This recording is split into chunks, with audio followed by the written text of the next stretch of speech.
Hoy toca celebrar al apóstol San Marcos, pero no lo vamos, pues si vamos a misa no vamos a leer los Hechos de los Apóstoles, pero como no estamos en la liturgia, bueno, podemos explicar la parte de los Hechos que hoy hubiera tocado, se leería en misa si no fuera porque San Marcos se impone. Y bueno, pues si van ustedes hoy a misa, cosa altamente aconsejable, verán que los sacerdotes visten de rojo y explicarán la liturgia del día. Yo voy a seguir con nuestra explicación de los Hechos de los Apóstoles. Aún trae cola la curación del paralítico ante la Puerta Hermosa.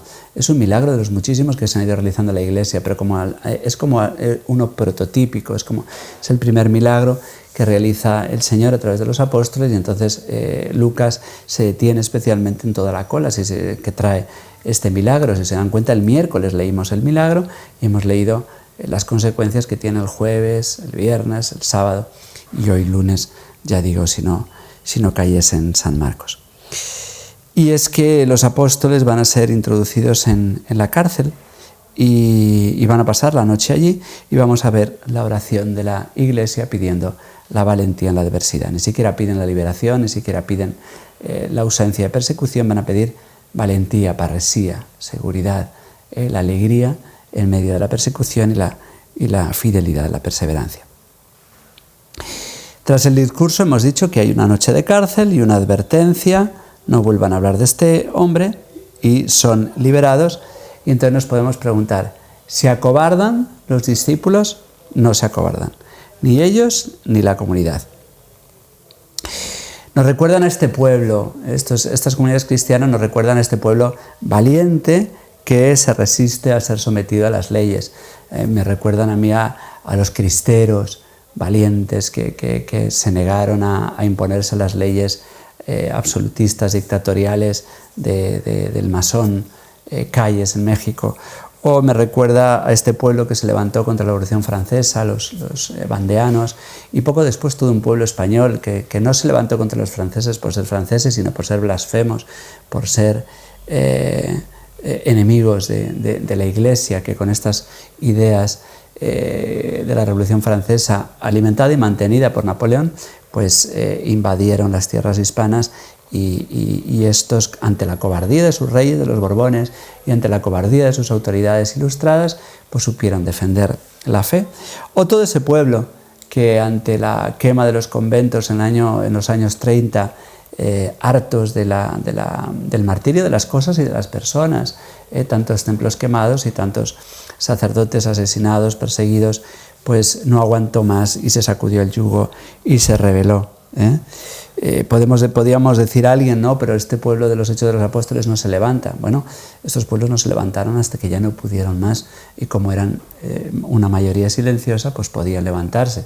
Las comunidades de los Hechos de los Apóstoles son muy pequeñas y no se pueden levantar, tienen que aguantar el martirio, pero lo hacen, pues eso, con esta parresía y esta valentía. Lo importante es no achantarse, no acobardarse.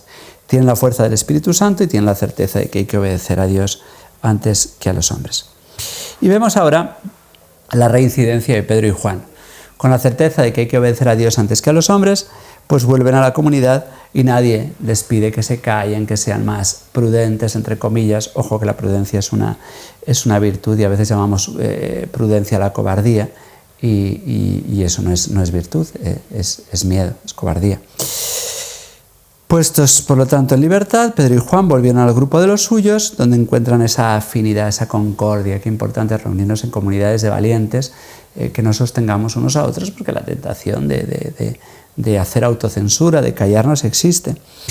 Y ver cómo la cárcel no les disuade, sino que más bien les fortalece. A veces tenemos mucho miedo a las amenazas y luego no es para tanto, luego el Señor nos va ayudando, y a veces las cárceles son experiencias muy gozosas, porque lo verdaderamente terrible es la prisión del alma, cuando el alma se encarcela a sí misma, cuando tenemos la conciencia de cobardía, de no ser valientes.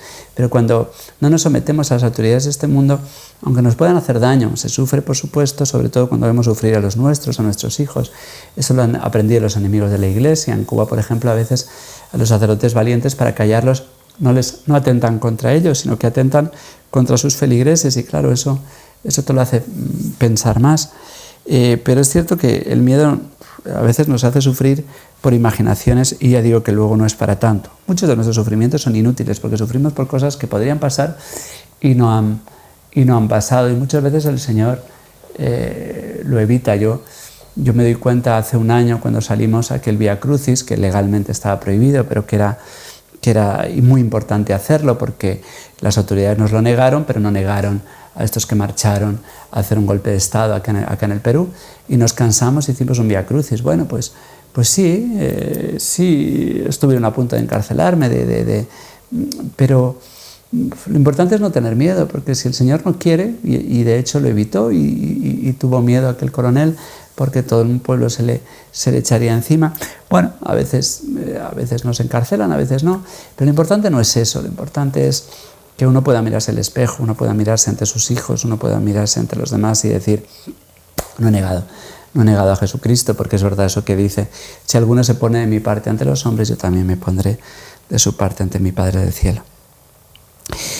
Pedro y Juan les contaron lo que les habían dicho los sumos sacerdotes y los ancianos. Es importante compartir con la comunidad nuestros padecimientos, y entonces todos juntos se ponen a orar a Dios en voz alta. Esta oración espontánea, movida por el Espíritu Santo, en la que invocan al Padre Creador con las mismas palabras que el Padre ha puesto en sus labios, porque citan el Salmo 2, que es palabra de Dios, palabras que Dios nos ha puesto para que, como el agua viene a nuestro corazón, vuelve después de haberlo fecundado, y nosotros le rezamos al Señor con las palabras que Él nos presta.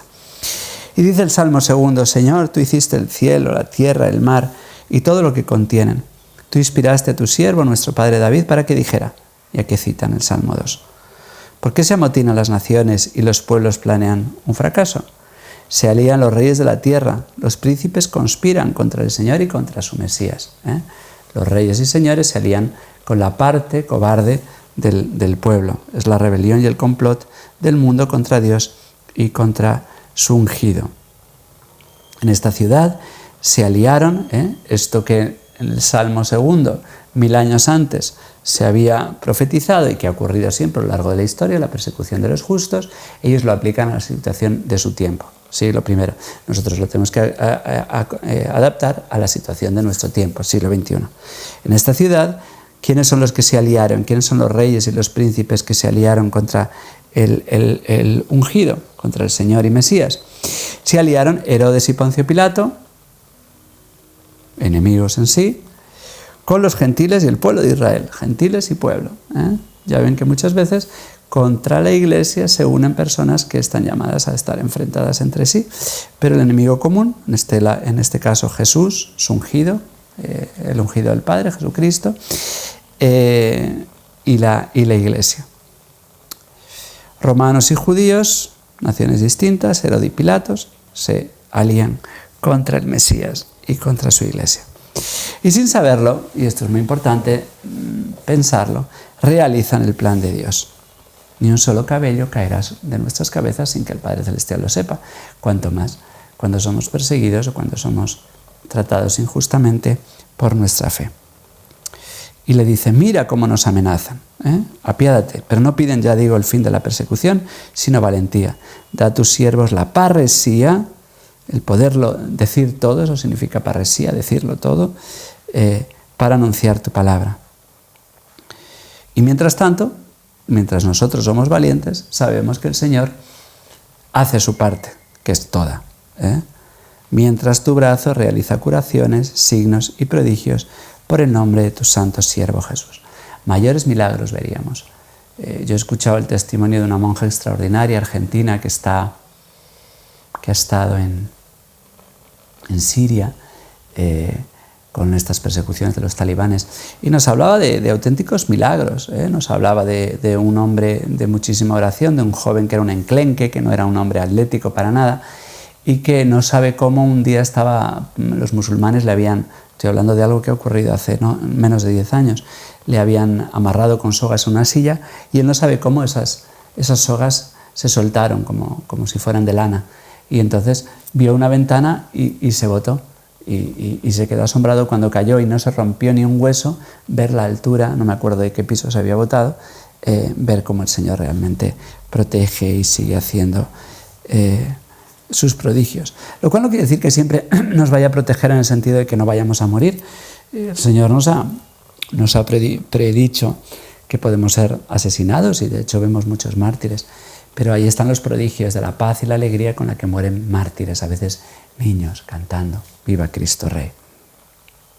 Al terminar la oración, tembló el lugar donde estaban reunidos, los llenó a todos de Espíritu Santo y anunciaban con valentía la palabra de Dios. Otra vez parresía, una palabra muy utilizada en los Hechos de los Apóstoles, ya digo.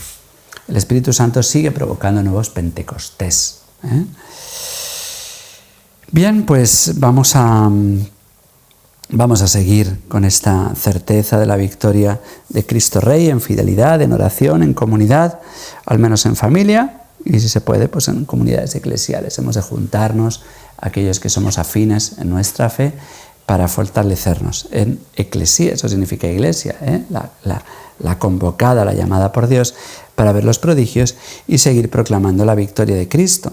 Los mártires morían diciendo «Viva Cristo Rey», algo que ya es un milagro. Normalmente cuando alguien es perseguido, pues lo que le sale es su natural, es decir, no me maten, no me hagan daño, pero salir gritando «Viva Cristo Rey» es que el Señor pone palabras en los labios de los mártires y les sostienen y les mantienen en la alegría, incluso de no guardar rencor a sus verdugos, se indignan por la injusticia, pero miran con cariño y ternura a aquellos pobres instrumentos de Satanás que son los que nos persiguen para realizar al final la obra de Dios.